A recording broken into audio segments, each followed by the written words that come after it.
Ramai murid SPM yang baru habis paper terakhir ingat perjuangan diorang dah selesai. Tapi sebenarnya korang baru je masuk satu fasa 90 hari yang paling kritikal. 90 hari inilah yang akan menentukan masa depan korang untuk 3 atau 5 tahun akan datang. So, sama ada korang akan start dalam penyesalan atau korang akan start with flying start mendahului orang lain. So, hari ini saya akan share satu checklist strategi yang wajib korang buat sementara tunggu result SPM keluar. So, let's go. Jeng. Okay, checklist yang pertama adalah audit diri. Jangan takut dengan ketat audit tu, dia tak ada apa-apa pun. Just korang kena tahu minat korang untuk laluan apa, dan yang penting jangan ikut kawan. Okay, kaji dulu semua laluan pendidikan. Jangan pukul rata semua tau. Kalau nak kerja cepat, mungkin boleh ambil diploma ataupun TVET. Kalau untuk nak sambung akademik ke luar negara dan sebagainya, boleh ambil asasi dan juga matrikulasi. Dan jangan pandang rendah pada tingkatan 6 tau. Sijil STPM pun laku tau dekat Malaysia. STPM ni juga merupakan jalan terus untuk ke degree. Okay? Jadi ambil masa sebulan ni untuk kaji laluan pendidikan ni. Jangan nak tunggu UPU nanti baru nak Google. Jangan. Okay, checklist yang kedua adalah persediaan admin. Bunyinya macam bosan sikit kan. Tapi inilah yang paling ramai yang terlepas pandang. Susun semua sijil-sijil korang tu daripada tingkatan 1 sampai tingkatan 5. Ada banyak jenis sijil.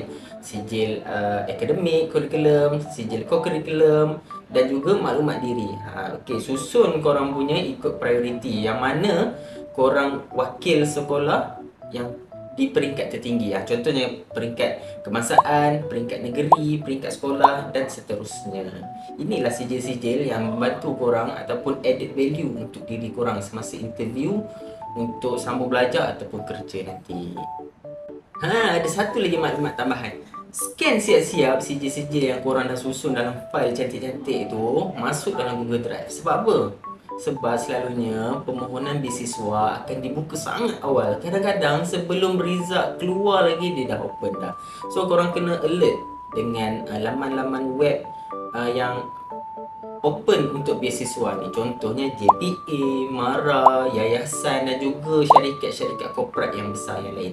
So bila korang dah ada scan maklumat tersebut dalam Google Drive, so anytime you guys nak pergi interview, masuk belajar ataupun beasiswa, korang dah ada dah dokumen-dokumen tersebut. So please take note and alert untuk persediaan admin ni, file-file semua ni. Janganlah healing dekat genting tu sampai hilang.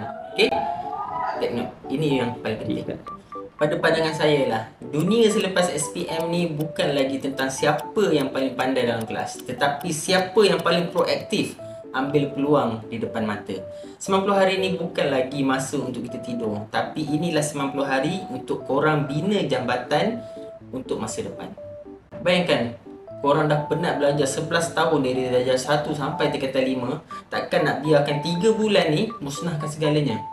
So, ambil nasihat saya ni, guna checklist ni untuk perancangan masa depan korang. Dan insyaAllah result SPM yang akan keluar, korang dah bersedia untuk fly high.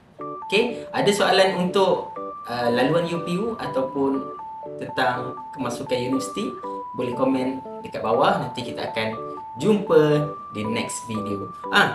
Saya ada teringat di dinding sekolah saya. Apa tu? Apa tu? Sekolah kau jadi dinding? Semangatnya sudah acuh tadi.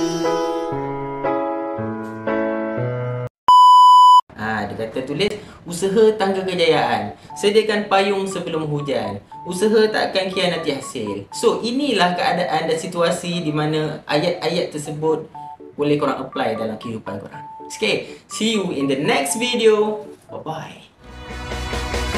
Mana Tun Fatimah, mana semangat Tun Tejarato, Maharaja Lela, mana tujuh Dato Merah, keberanian Sarjana Sana Lieutenant Nanda, mari mematabatkan perjuangan Dato Maharaja.